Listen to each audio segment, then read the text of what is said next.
Welcome to Filmmakers in the Making. Today we have Angelica Perez Castro here. She's a DP we're going to be interviewing here today. Thank you, Angelica, for being here with us. Yeah, thank you, so Rolando, much for having me. Yeah.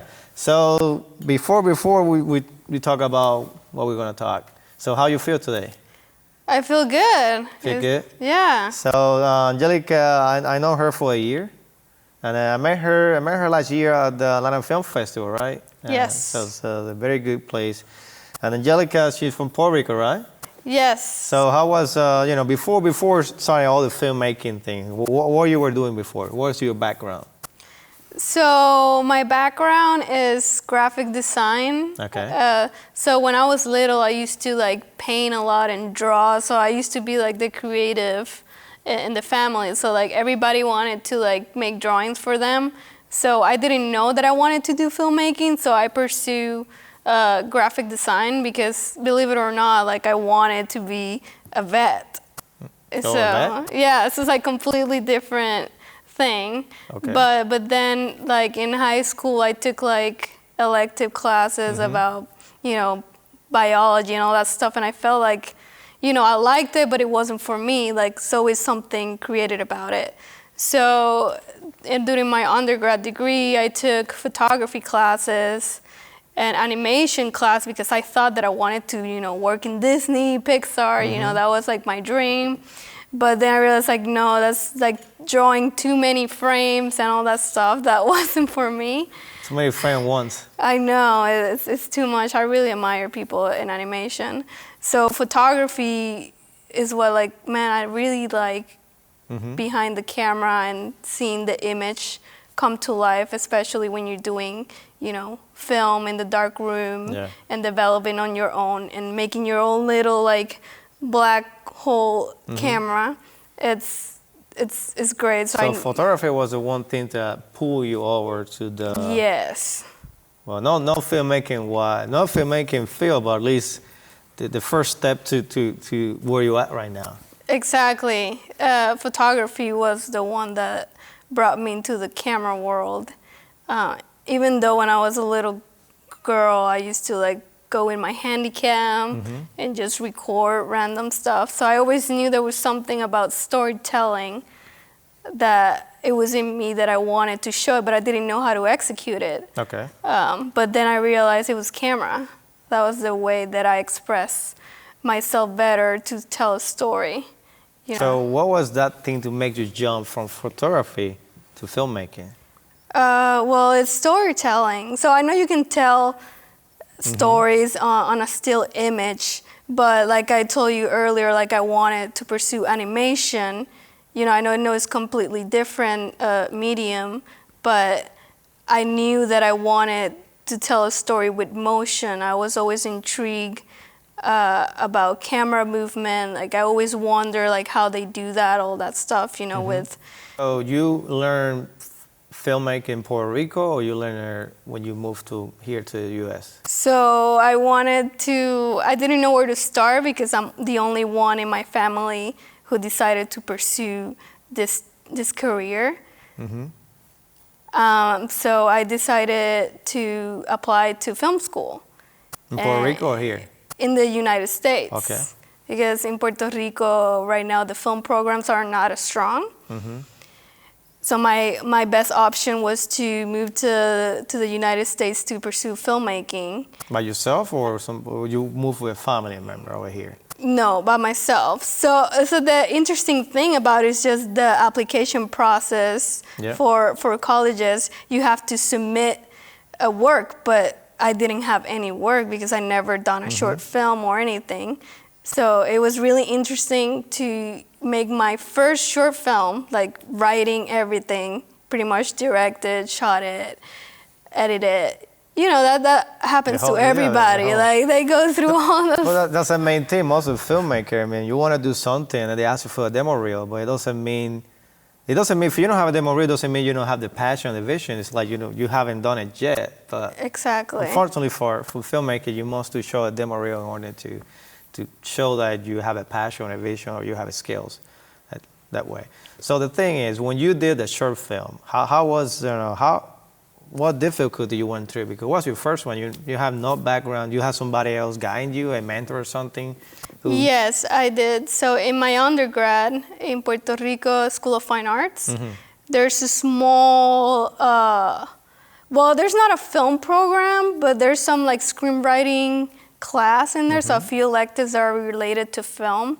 So there was this professor that I was talking to him, asking for advice because I never done anything like this, not even write any script. So I wrote my first script, and he helped me like read it in class. I already like graduated after that. Okay.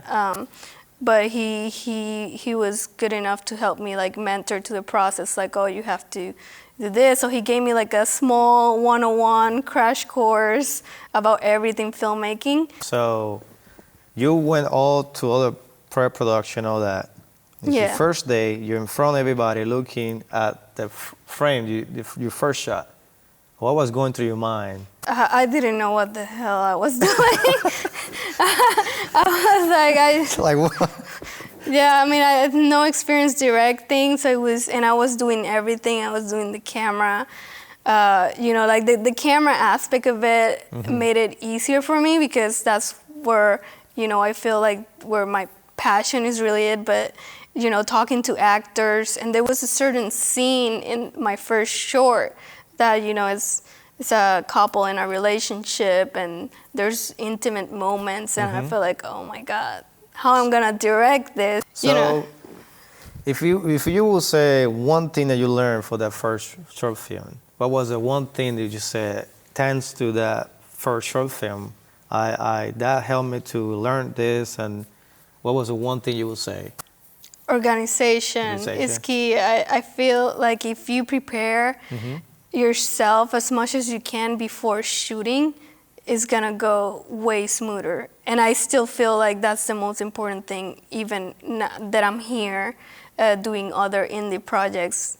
That is the most important still, because every time that you go on a production, it's like, oh, everybody's on board, they know what they're doing, everybody has seen the location, everything is mapped out. I mean, obviously there's stuff that happens out of the blue that you have to solve on the spot. Make sure that everything's... Yeah, but that's the main thing that I learned, like just be really organized, try to plan as much as you can ahead to avoid any crazy problems on set. Yeah. So you say it's very hard to, cross that bridge between the skills, say college, and get into the industry. Because in film school, you could learn, you have the opportunity to trial and error and make a bunch of mistakes, which is great. You can shoot as much as you can, practice your skill set, your lighting, and all that stuff. But when you're in the field, obviously we're humans, we're gonna make mistakes, but you gotta think fast, be proactive.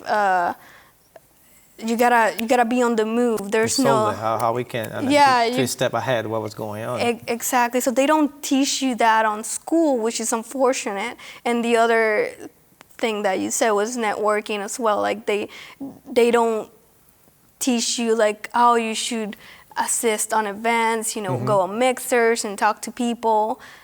A lot of people, when you're artists, a lot of people are like introverted and they don't feel comfortable to talk to other people. So that alone makes it even harder to make it, in the industry and getting jobs. Yeah. Not everybody can just walk to somebody and talk to them just out of the blue and say like, oh, this is what I'm interested.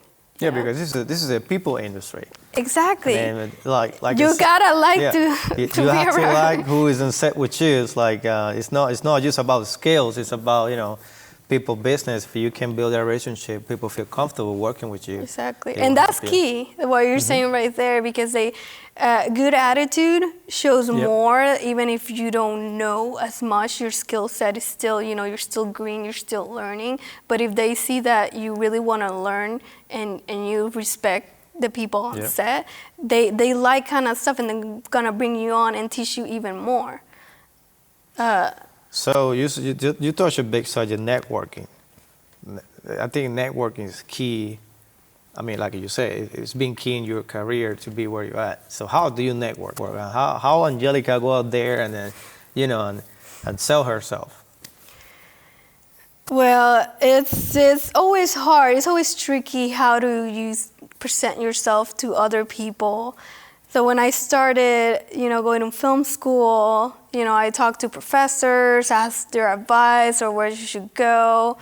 So that's when I went to Panavision, which was great because I was able, people who've been in the industry for more than 20 years, they come and prep for bigger shows. So that was a great opportunity because I was already there.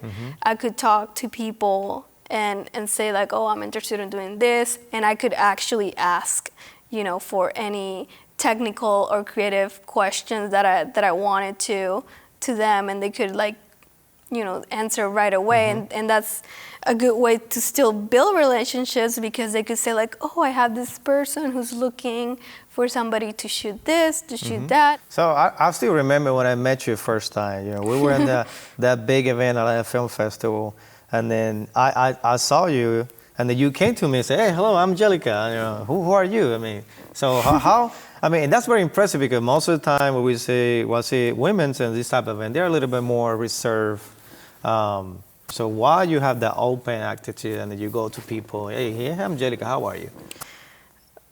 Well, that's really shocking. If you know my history, when I was younger, I was really shy. Oh. Okay. So people that know me from when I was like in high school and middle school, like they know that I was always like introverted, and somehow, very interesting. I think it was the just breaking into the industry that made me more open to people, more outgoing, more not shy. Because that's interesting because mostly in this industry is mostly men than women. So how you lose how you open yourself in the mostly men industry? It's hard. I mean, every time that usually when I go to a set, because it's still mainly dominated by men, especially in camera department, like you see more like women utilities and women assistant cameras, but as far as operators and DPs, it's mainly like guys. Any like, do you think as a female, you ever feel like restrained by something? Well, I feel like mostly when men see women in camera, they always think about the thing about like you not being strong enough. You're like, this is more like a men's job because you gotta carry the camera, like even for handheld or steady cam, or you're too short or stuff like that, or you cannot talk to the director or something like that, like you don't have the capabilities or stuff like that.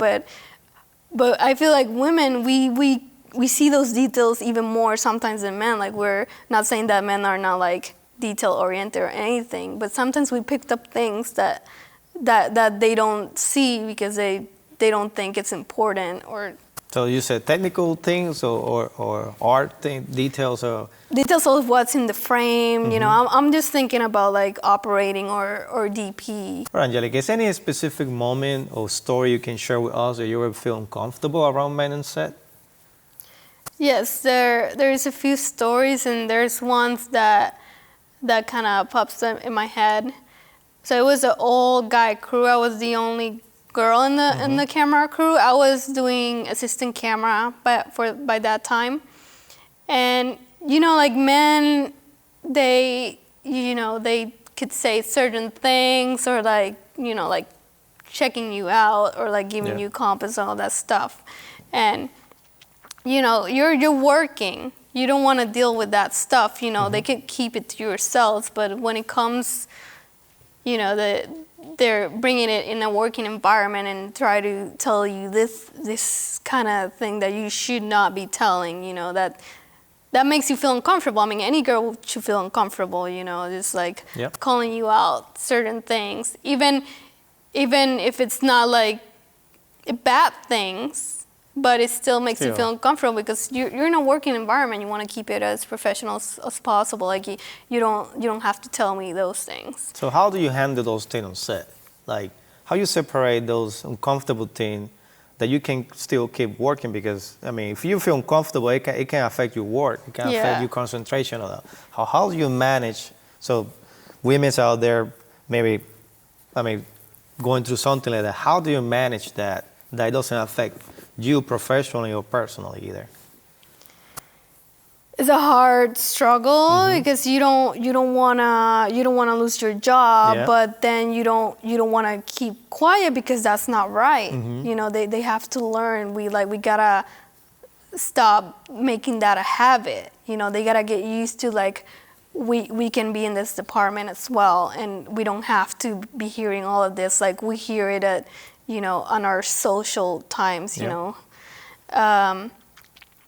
so what I did, I just like you know, I became it was a good crew, you know, they became like real good friends. So I was just like really I kind of waited for a better moment to like express like how I was feeling. So I feel like communication is key for that. You should talk to the person directly, and then if they don't do anything about it, then I think you should talk to somebody higher up, like a producer or something, if it becomes a bad habit, because you don't, like, you want to come to work to do the thing that you want to do. You know, you love doing this. I love shooting. So I want to be able just to work, you know, still have fun, because, you know, it's always good to have like a fun atmosphere when you're working on set. But you don't want to feel uncomfortable all the time. So what I did is just, you know, talk to them, you know, personally, and if they didn't, you know, listen, then, you know, I feel like you have to talk to somebody else, because it has to be heard. People need to know that that's not right, you know. In every working environment, not just the film industry. Like it could be a 9-to-5 job in an office, and if somebody keeps telling you certain things that's bothering your work, and you feel uncomfortable just even like having lunch with your, you know, with your coworkers, then, you know, it's gonna be a nightmare to go to work. You know, you don't want to be going to work. So I feel like you have to communicate that to whoever you feel like they can make a difference for it. So any specific tips you would give us, to all the women out there, filmmakers, when you walk on set first day, how do you gain respect? I would advise, when you go on set, whatever department that you're working on, but if it's camera specifically, like I will just always arrive an hour early on set, just depending on the set. Like some sets vary, you know, like they don't require it to be that early on, but you know, you make sure that you have your breakfast, and then just go and get ready, you know, put your walkie on, make sure that you have everything, you know, because there's certain things that comes routines as far as like camera goes. Like, you know, you have to have your battery set, like you have to have media in there. So I would like arrive early just to make sure that I have everything ready, and then like you introduce yourself if you haven't introduced yourself to anybody in the department. Like I feel like when you make that introduction, people feel like, oh, wow, you know, because like it's just like saying good morning. You know, when people don't say good morning to somebody, you feel like, oh, so it's gonna be that kind of day. Like, it's a little thing. Yeah, here we go. Like it's like not having coffee, you know, a cup of coffee. So it's like when people say good morning, like how are you? Like even if you feel horrible, even if you lie about it, but at least they ask, that makes it something better. Like you make somebody smile, and it creates a better atmosphere. So I recommend, like, you know, be polite, just introduce yourself. And I feel like right away people will, like, you know, right away like you and say like, oh, you know, she has manners, like. Okay, Angelica, so what makes you unique as a DP in the industry? You said the female have that, you know, that way to see very small thing make a big difference. So what makes you different as a DP? I believe that collaboration is key. I like to, you know, have my team work with me instead of working for me. You know, I want to feel everybody that's involved in the project. So I'm open to hearing suggestions because those little details make a difference. And as women, we're good at listening. We listen, and I feel like that's the one of the main differences. As a guy DP, they tend to like just assume stuff of what I noticed of my experience of working with guys DPs. Just like listen to the director, or maybe listen to somebody from art department. They could give a really good suggestion because it's everything what's in the frame and what's not in the frame. So we're all building this story to life, and I feel like that's really important to have everybody involved. Like you want to feel like everybody's in it. We're making this little baby come to life, Yeah. You have to push it sometimes hard. You have to push it hard. Yeah, you have to push it real hard. So, any like experience as a DP you want to share with us, like something that you were doing that I don't know if it is going to be good, and then at the end it turned out like such amazing thing. Yes, there's this project that I did. I already graduated grad school, but one of my best friends and colleague, she asked me to DP her thesis project, and it was great that she asked me to do it. When she told me about what the story was, I was really impressed. It's based on true events. And one of the key things about that story, it involved like having airplanes, and the story had to be up in the air, basically. Like most of the action happens inside a small airplane up in the air. So I was thinking, oh my God, like how I'm gonna shoot this. My friend, like she has background in projection design, so we decided to use a projector to make it look that they were actually flying. So we make the route, like we film all the sky stuff. We had 3 cameras up in the air on each window. Each angle. Yeah, because every time that we had to take in consideration like of all the camera angles, so we had to have like one for this window, one from this other window. I mean, it's a small plane, but still, it's 3 windows, so we gotta make sure that we get that actual POV of a real environment. So we had 3 cameras up in the air. We shot everything, and then we basically shot everything separately. Yeah. So we projected those images, and from that first window, so the timing had to be right. So it was a little bit tricky, because even though we shot all this footage up in the air, it had to make sense to the story as well. Like the airplane has to go a certain amount of time in the plane, and then it's supposed to have malfunctions up in the air. So it had to be translated as that as well. So when we had that projection up in the window, you had the actors in it, and they have to, they couldn't see where they actually going because they cannot look at the projection, So they have to express that, they're going down, or they're gonna like land.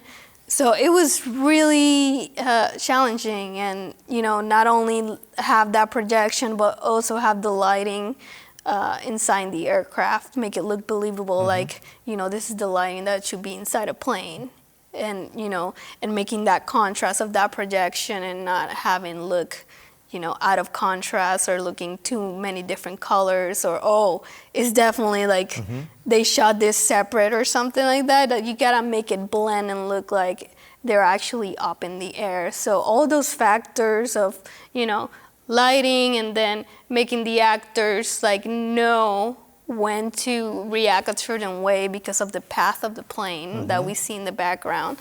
That was like.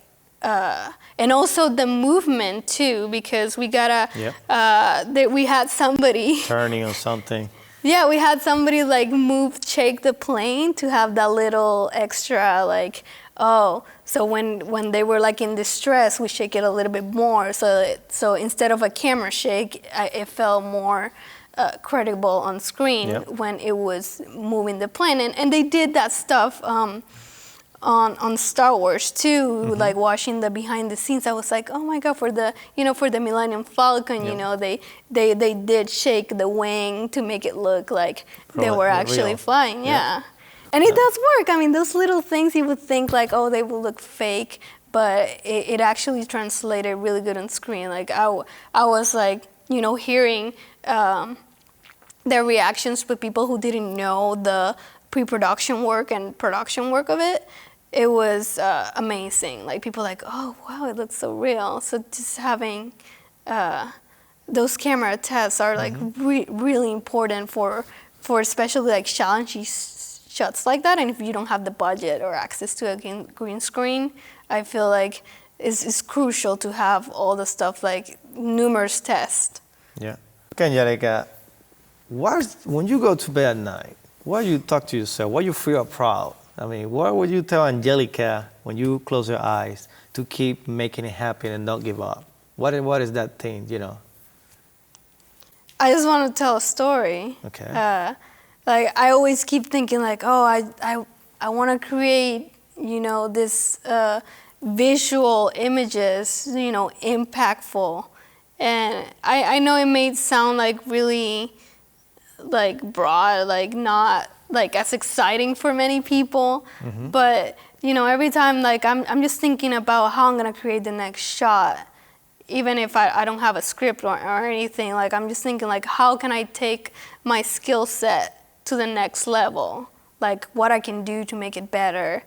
And I really love shooting, so it's just the fact of like, oh, they asked me to do this, or we're talking about a story that we're gonna develop or shoot.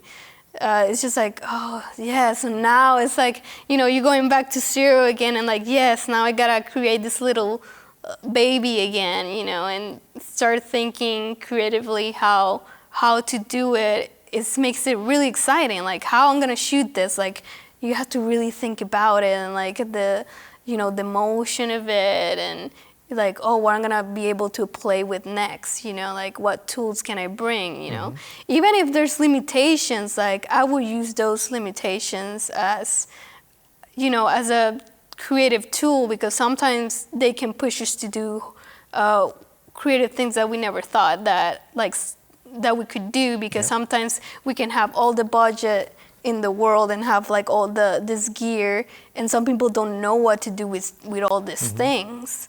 So I feel like when sometimes I'm limited to certain things, it makes me think like, oh, how can I execute the same thing with less tools and still have the same result? So those little things like that is like, when I go to bed, it's like, oh, like how I'm gonna solve this thing, like how I'm gonna make this image come to life. It's really exciting, and just like working with a group of people who wants to bring it to life, it's even better.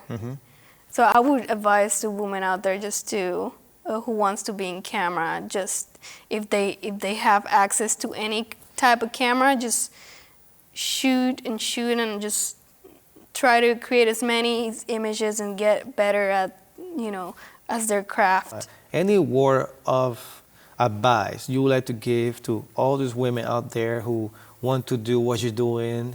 Well, they think that I'm not good enough, or because I'm female, this is a men industry, I don't know if it's gonna be, or I'm gonna feel uncomfortable on set, stuff like you said. What gonna be your advice for them? And you can talk to them right there. Well, I would like to address to like all the women out there who wants to pursue a career in camera. You have to be confident. Like, don't let yourself down, because I've heard other women who show interest in, in this career path, but they feel like they're, like you said, they're not good enough. So you have to shut those words out. I mean, it could be hard, but I feel like confidence and putting a mindset that you can do this is the first step. That's the first step of like actually pursuing this career. So I would say like be confident and then shoot, find a camera and just shoot as many little projects as you can and try to get better at the craft. Like read. You have to like breathe, dream, everything of filmmaking. And if cinematography is what you want to do, I mean, I personally still do it. I read about filmmaking, about what other DPs out there are doing, like what is the new technology. You have to keep up with all these things. Like that's one of the biggest challenges as being a director of photography is that you have both worlds. You have the creative and the technical side. So you have to learn the technical as well. You got to keep up with all the new cameras that are coming in and test it out. But then you have to be creative with these tools because, cameras are just tools to tell a story. So I would suggest, going to events, exhibitions that have like new gear to test out. Like that's a big thing to do if you're really into camera. And like talk to other people, go to rental houses and check out their gear. Like people out there will be, they will be nice about it and they will let you, get to know, get hands-on experience with the gear because not everybody has access to go to film school or, they don't know what to do, period. So like if you don't want to go to film school, then you can just, network, go to these film events like mixers and try to, get acquainted with people who have access to gear so that way you can practice and get better at it, that's the only way. Yeah. So pretty much go out there, believe and shoot. Believe and shoot, yes. Believe and shoot, ladies. So you have to go there, believe and shoot. You shoot it. Don't think if you're going to... Believe in yourself. You can do this. And go shoot it. So, thank you, Angelica. It was a very nice talk. You share a lot of great tips and wisdom. So I'm pretty sure a bunch of women out there are going to enjoy and also going to help them to grow and do what they want. So, believe and shoot. So you can subscribe to our YouTube channel, like us and share, please. And then thank you so much and see you in the next one.